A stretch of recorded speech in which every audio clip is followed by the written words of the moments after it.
എല്ലാവിധ സർക്കാർ അറിവുകൾക്കും വേണ്ടി വിഷ്ണു ക്രിയേഷൻ എന്ന് പറയുന്ന യൂട്യൂബ് ചാനൽ സബ്സ്ക്രൈബ് ചെയ്യുക, സപ്പോർട്ട് ചെയ്യുക. നമുക്കറിയാം, ഓണത്തിന് 4800 രൂപ നമ്മുടെ ബാങ്ക് അക്കൗണ്ടിൽ വന്നു.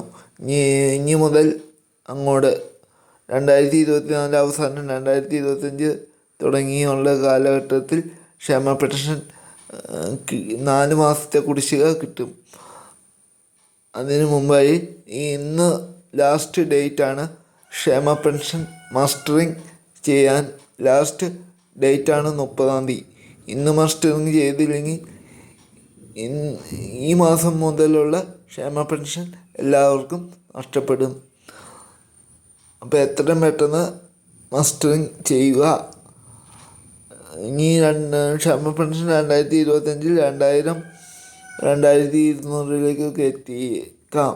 4 മാസത്തെ കുടിശ്ശിക ഈ വർഷം അവസാനം 2025 ആദ്യ മാസം ഒക്കെയായി നമ്മുടെ ബാങ്ക് അക്കൗണ്ടിൽ എത്തിച്ചേരും എന്ന് സർക്കാർ വാക്ക് തന്നിട്ടുണ്ട്.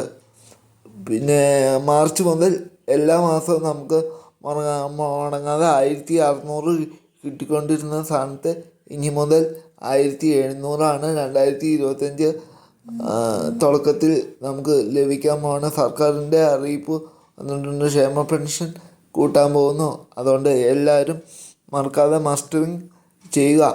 മസ്റ്ററിങ് ചെയ്യാത്തവർക്ക് ചെയ്യാനുള്ള അവസരം എല്ലാ മാസം 1-ാം തീയതി തൊട്ട് ഒക്ടോബർ 1 തൊട്ട് ഒക്ടോബർ 20 വരെ മസ്റ്ററിങ് ചെയ്യാനുള്ള അനുമതി ഉണ്ട്. പക്ഷെ ആ മാസം ഒക്ടോബർ മാസത്തെ പൈസ കിട്ടില്ല. പിന്നത്തെ 1600 രൂപ തൊട്ടാണ് ചെയ്തവരുടെ ബാങ്ക് അക്കൗണ്ടിൽ എത്തിച്ചേരുള്ളൂ. അതുപോലെ എല്ലാ മാസവും 1-ാം തീയതി തൊട്ട് 20-ാം തീയതി വരെ മസ്റ്ററിങ് ചെയ്യാനുള്ള സമയമുണ്ട്. ചെയ്യാത്തവർ എത്രയും പെട്ടെന്ന് ഇന്ന് തന്നെ പോയി ചെയ്യുക, നാളത്തേക്ക് വെക്കാതെ. പിന്നെ നമുക്ക് അറിയാം, എല്ലാവരും ക്ഷേമ പെൻഷൻ കിട്ടാൻ വേണ്ടി കാത്തിരിക്കുന്ന കാര്യം. ഈ മാസം 28 ഒക്ടോബർ മാസത്തെ വിതരണം ഉണ്ടാവും.